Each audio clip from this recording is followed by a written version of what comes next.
চতুর্থ দিন আধা ঘন্টাও টিকতে পারলো না বাংলাদেশ। কলম্বো টেস্টে ইনিংস পরাজয়ের লজ্জা। টেস্ট নেতৃত্ব ছাড়লেন নাজমুল হোসেন শান্ত, বিশ্বাসী নন 3 অধিনায়ক দলকে। তিনটা ক্যাপ্টেন আসলে আমার মনে হয় যে টিমের জন্য একটু ডিফিকাল্ট হতো, তো পুরোটা টিমের বেটারমেন্টের কারণে আমি এখান থেকে সরে আসি। আফ্রো ক্লাব বিশ্বকাপে নকআউট পর্ব, ব্রাজিলিয়ান দ্বৈরথে মুখোমুখি পালমেইরাস ও বোতাফোগো। 1-0 ব্যবধানে সিরিজ মাত্র 18 রান তুলতে বাকি 4 উইকেট হারায় সফরকারীরা। 133 রানে গুটিয়ে যায় দ্বিতীয় ইনিংস।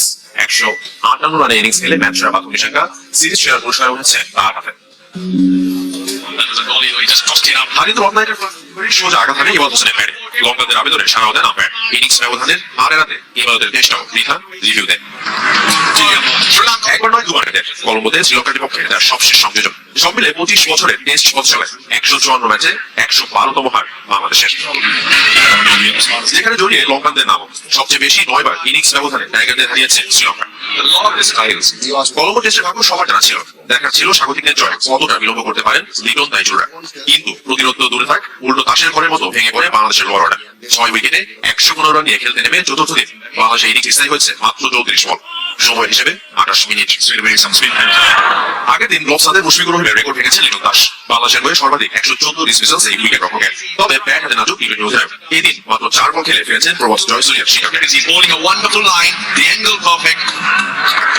ইনিংস জুড়ে ঢুকেছেন প্রবাস জয়সূর্য। এটি নাইম হাসান ও তাইজুল ইসলামকে ফিরে মনে করেন 5 বার। এ নিয়ে টেস্টে 12 বার উইকেট হলেন লঙ্কান স্পিনার। বলে যে স্বপ্ন দেখেছিল বাংলাদেশ কলম্বোতে তার উল্টো চিত্র, যা আরো একবার বুঝিয়ে দিয়েছে সাদা পোশাকে কতটা অধারাবাহিক টিম বাংলাদেশ। সিরিজ হারের পরই টেস্ট অধিনায়কত্ব ছাড়ার ঘোষণা দিলেন নাজমুল হোসেন শান্ত। মান অভিমান থেকে নয়, বরং দলের ভালোর জন্য এই সিদ্ধান্ত জানিয়েছেন তিনি। ড্রেসিং রুমে 3 জন অধিনায়কের প্রয়োজন মনে করেন না নাজমুল হোসেন। টেস্টে ব্যর্থতার জন্য ধারাবাহিকতার অভাবে দোষেন বিদায়ী অধিনায়ক। আমার একটা অ্যানাউন্সমেন্ট ছিল, আমি বাংলাদেশ দলের অ্যাজ এ টেস্ট ক্যাপ্টেন হিসেবে স্টেপ ডাউন করছি। আমি টেস্ট ফরম্যাট আর কন্টিনিউ করতে চাই না। এবং শ্রীলঙ্কা সফরের আগে থেকে গুঞ্জন ছিল ক্রিকেট পাড়ায়, বিশেষ করে আলোচনা না করেই ওয়ানডের নেতৃত্ব থেকে সরিয়ে দেওয়ায় অভিমান ছিল নাজমুল শান্তর। টেস্ট সিরিজ শেষ হতেই ঘোষণাও দিয়ে দিলেন তিনি। যদিও সিদ্ধান্তটা কোনো মান অভিমান থেকে নয়, বরং দলের ভালোর জন্য নিয়েছেন বলে দাবি নাজমুল শান্তর। এক ড্রেসিং রুমে 3 অধিনায়কের পক্ষে নন তিনি। আমি মনে করি যে 3টা ক্যাপ্টেন এই ড্রেসিং রুমে যৌক্তিক, এটা এক ব্যক্তিগত মতামত। ক্রিকেট বোর্ড হয়তো আলাদাভাবে চিন্তা করতে পারেন এবং সেটার প্রতি পূর্ণ সম্মান আমার আছে। সো এটা আমার ব্যক্তিগত মতামত যে 3টা ক্যাপ্টেন আসলে আমার মনে হয় যে টিমের জন্য একটু ডিফিকাল্ট হতো। সো পুরোটা টিমের বেটারমেন্টের কারণে আমি এখান থেকে সরে আসি। দলের পারফরমেন্স কলম্বোতে ধরে রাখতে পারেনি বাংলাদেশ, স্বীকার করলেন নাজমুল শান্ত। মাঝে মধ্যে টেস্ট জয় বা ড্র করলেও ধারাবাহিকতার অভাবকেই দুষলেন টাইগার অধিনায়ক। আগের থেকে একটু বেটার রেজাল্ট হচ্ছে, মাঝে মধ্যে আমরা জিতছি, মাঝে মধ্যে খেলাটা ড্র করতে পারছি। সো এই জিনিসগুলো ইম্পর্টেন্ট। আপনি যদি স্পিনারদের ক্ষেত্রে দেখেন, বাইরে এসে স্পিনাররা উইকেট নিচ্ছে। সো এই পজিটিভ দিকগুলো আছে, বাট আমার কাছে মনে হয় যে প্রথম টেস্টে যেভাবে আমরা খেললাম, এই টেস্টটা আরো ভালোভাবে খেলা উচিত ছিল। ঘরোয়া ক্রিকেটের কাঠামোকেও কাজ করায় দাঁড় করিয়েছে নাজমুল শান্ত, যে কারণে বিজয়ের মতো ক্রিকেটার এনসিএল বিসিএল এ ভালো খেললেও জাতীয় দলে মুখ থুবড়ে পড়ছেন। ঘরোয়া ক্রিকেটকে নিজেদের স্কিল উন্নয়ন আর ভুল ত্রুটি শুধরানোর প্ল্যাটফর্ম হিসেবে কাজে লাগানোর পরামর্শ বাংলাদেশ অধিনায়কের।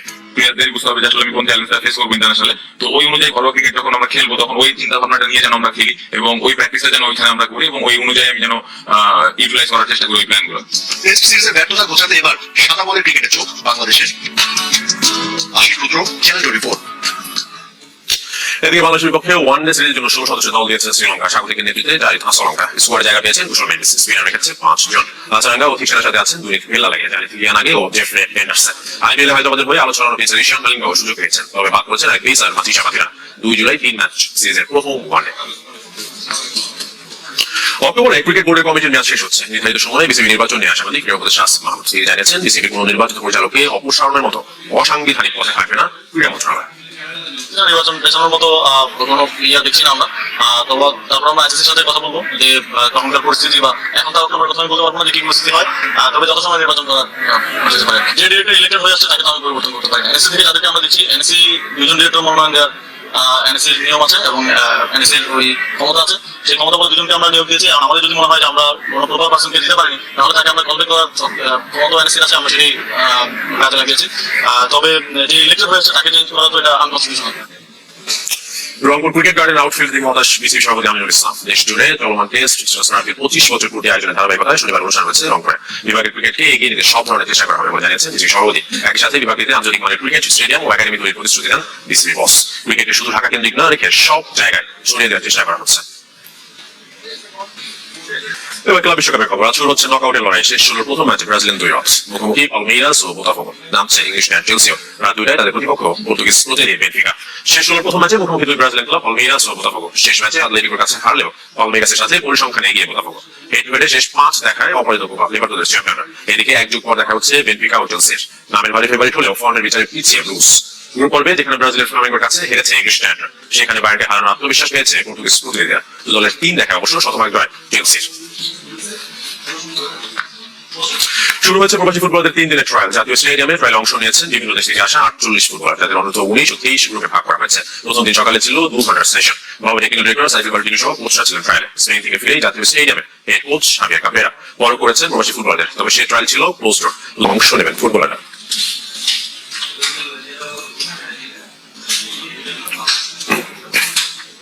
ইতালিতে থাকছেন ফাহমিদুল ইসলাম বর্তমান ক্লাব অলভিয়ার সাথে চুক্তি নবায়ন করেছেন বাংলাদেশি ফুটবলার 2027 সাল পর্যন্ত নিজের পুরনো ঠিকানায় থাকবেন তিনি লিভর্নো ছেড়ে এবছর ইতালির ক্লাব অলভিয়ায় যোগ দেন ফাহমিদুল প্রথম মৌসুমে তার পারফরমেন্সের সন্তুষ্ট ক্লাব কর্তৃপক্ষ এর আগে খেলেছেন এই বাংলাদেশি ফুটবলার নানা নাটকীয়তার পর এই মাসেই দেশের লাল সবুজ হয়েছে লেফট উইঙ্গারের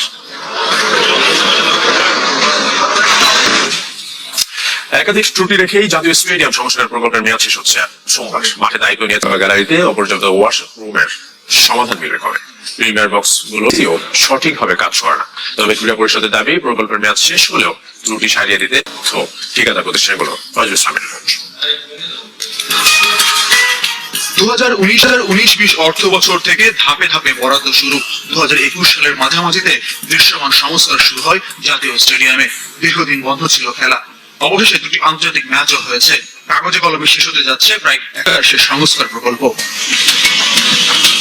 কাগজে কলমে শেষ হলে কি সব কাজ শেষ পুরানো সিঙ্গাপুরের বিপক্ষে ম্যাচ কেন্দ্র করে দর্শক সংগঠনকে পেয়েছে 9টি গুরুত্বপূর্ণ সমস্যা যেখানে বড় আক্ষেপ ব্যয়ের সাথে বাস্তবায়নের বাস্তবতা খুঁজে না পাওয়া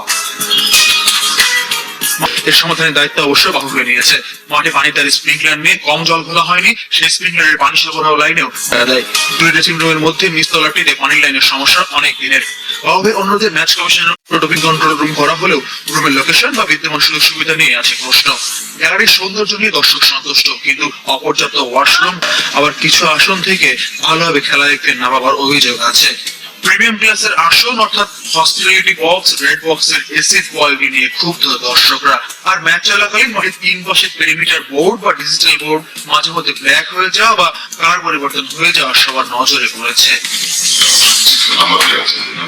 সমস্যাগুলো জাতীয় ক্রীড়া পরিষদের পরিকল্পনা উন্নয়ন পরিচালকের দৃষ্টি আকর্ষণ করা হলে কিছু সমস্যার মাঝে পরপরই সমাধানের দাবি করেছেন তিনি দিয়েছেন বাকিগুলো সমাধানের প্রতিশ্রুতি প্রকল্পের মেয়াদ শেষ হলেও সমস্যার সমাধানে দায়বদ্ধ আমরা সাধারণত পার্সোনাল পারফরমেন্স গ্যারান্টি হিসেবে 10% টাকা রেখে দিই যে এই কাজটা যে করলাম পজিটিভ যদি না হয়ে থাকে তাহলে এইটা তখন আমরা রিপেয়ার করি তো এটা ঠিক আছে টাকা রেখে দিয়ে রিপেয়ার করে তারপর আমরা বাকি টাকা সমন্বয় করি স্বাভাবিকভাবেই আমাদের একটা কাজ যদি এত টাকা খরচ করে করলাম সেটা যদি টেকছে না আমার বিল পর্যন্ত যদি সবকিছু হয়েছে তাহলে তো হবে না তো সিস্টেমে টাকা ধরা আছে সেই টাকার মধ্যে থেকে যদি ঝামেলা হয় অবশ্যই আমরা ওভারকাম করবো ইনশাআল্লাহ শুধু কাজ শেষ করার শেষ কথা নয় অভ্যন্তরীণ ভাবে প্রকল্পের মূল্যায়ন হবে যখন আমাদের একটা প্রজেক্ট শেষ হয় তখন আমাদের আইবিডি আছে তাহলে চেক করেন উইদিন 3 মান্থস যে এই 3 মাসের মধ্যে এটা হয় কিনা ঠিকাদারদের কিছু পার্সেন্ট আর টাকা আমরা কিন্তু বছরের জামানত হিসেবে রেখে দিই যে কত কোনো অ্যানোমালি চলে সেই কাজগুলো আমাদের প্রজেক্টের পরও কিন্তু করতে হতে পারে প্রায় বছর আমরা রাখি রেখে সেই কাজগুলো আমরা রিপেয়ার করি জাতীয় স্টেডিয়াম সংস্কারে অনিয়ম দুর্নীতির সন্দেহ ক্রীড়া উপদেষ্টা আসিফ মাহমুদও একাধিক সময় জানিয়েছেন দিয়ে রেখেছেন ব্যবস্থা নেওয়ার আশ্বাস ফয়জুল ইসলাম চ্যানেল 24 প্রথমবার বিশ্বকাপ মিশনে বাংলাদেশ যুব দলের প্রস্তুতি শুরু হবে জুলাইয়ের শেষ সপ্তাহে 4 মাসের ক্যাম্পে বিদেশে কোচ আর বিদেশে অনুশীলনের সুযোগ করে দিতে চায় ফেডারেশন অনূর্ধ্ব 18 এশিয়া কাপগামী দলকে জার্সি তুলে দেওয়ার অনুষ্ঠানে এই পরিকল্পনার কথা জানান ফেডারেশন সাধারণ সম্পাদক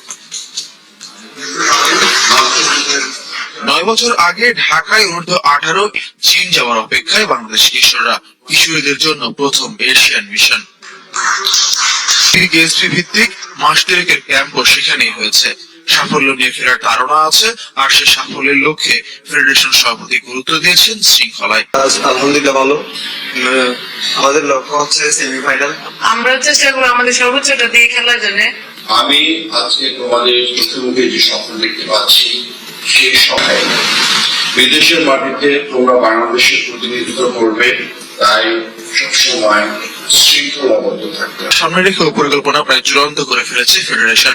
প্রথম বৈশ্বিক আসরের ক্যাম্প শুরু হবে 27 জুলাই। 1 সেপ্টেম্বর যোগ দিবেন বিদেশি কোচ ডাচ ওকম্যানের। আসার সম্ভাবনা বেশি। দলকে দেশের বাইরে ক্যাম্প করানোর আমরা ওদেরকে চেষ্টা করব বিদেশে 2টা ট্যুর দেওয়ার জন্য টুর্নামেন্ট করার আগে, এবং এই ট্যুরের জন্য কথাবার্তা আমরা আগে গেছি। ঘরোয়া হকি প্রতিষ্ঠিত না হওয়ার জন্য ক্লাবগুলোকে দায়ী করেছে নির্বাহী কমিটি। ওনাদের প্রস্তুতি যদি না থাকে তাহলে আমরা কিভাবে লিগ চালাবো, তাই না? এখন দেখা গেল আমাদের যদি ফার্স্ট ডিভিশনে 11টা ক্লাব থেকে থাকে, এবং আমরা যদি দেখি যে 5টা ক্লাব বা 1টা ক্লাব কোনোভাবেই প্রস্তুত না খেলার জন্য যদি 6টা ক্লাব আছে, তাহলে আমি মনে করি আমাদের উচিত ওই 6টা ক্লাব নিয়ে কি করা। অনূর্ধ্ব 18 এশিয়া কাপে 3 জুলাই হংকংয়ের বিপক্ষে প্রথম ম্যাচ বাংলাদেশের। গ্রুপের বাকি 3 প্রতিপক্ষ পাকিস্তান, শ্রীলঙ্কা ও স্বাগতিক চীন। নারীর প্রথম ম্যাচ 4 জুলাই জাপানের বিপক্ষে। গ্রুপ পর্বে খেলতে হবে হংকং ও পাকিস্তানের বিপক্ষেও। সোমবার চীন যাবে বাংলাদেশ মার্টিনসেন। ফয়জুল ইসলাম, চ্যানেল 24, ঢাকা। অনূর্ধ্ব 15 ফুটবল লিগের রাজশাহী জেলা চ্যাম্পিয়ন বগুড়া জেলা শুক্রবার জোনাল ফাইনালে স্বাগতিক রাজশাহীকে 2-0 গোলে হারিয়েছে বগুড়া। প্রথমার্ধে গোল তৈরি করেছেন সাকিব হাসান ও হাবিব হোসেন। দ্বিতীয়ার্ধে এগুলো দেখা পায়নি কোনো দল। বগুড়ার সাকিব হয়েছেন ম্যাচ সেরা, তার সতীর্থ করিমুল হাসান হয়েছেন রাজশাহী জোনের সেরা ফুটবলার। ফাইনাল শেষে চ্যাম্পিয়ন ও রানার্স আপ দলের হাতে পুরস্কার তুলে দেন স্থানীয় সংগঠকরা। 19 জুন রাজশাহী অঞ্চলের জেলাগুলো নিয়ে নগরীর মুক্তিযোদ্ধা স্মৃতি স্টেডিয়ামে শুরু হয়েছিল আঞ্চলিক পর্ব। প্রথমবারের মতো শুরু হলো কিংবদন্তি চ্যাম্পিয়ন্স ট্রফি সিজন 1। রাজধানীর মিরপুরে পুলিশ স্টাফ কলেজ মাঠে বেলুন উড়িয়ে খেলার উদ্বোধন করা হয়। প্রথম দিনে 6টি খেলা অনুষ্ঠিত হয়েছে। আয়োজনের ফাইনাল খেলা অনুষ্ঠিত হবে আগামী 5 জুলাই। এবারে চ্যাম্পিয়ন দল আকর্ষণীয় ট্রফি ছাড়াও পাবে 1 লক্ষ টাকা পুরস্কার। উল্লেখ্য, এসএসসি 2000 এবং এইচএসসি 2002 সালে শিক্ষার্থীদের নিয়ে গঠিত ফেসবুক ভিত্তিক গ্রুপ আমরাই কিংবদন্তি। জমকালো এই আয়োজনের মিডিয়া পার্টনার চ্যানেল 24।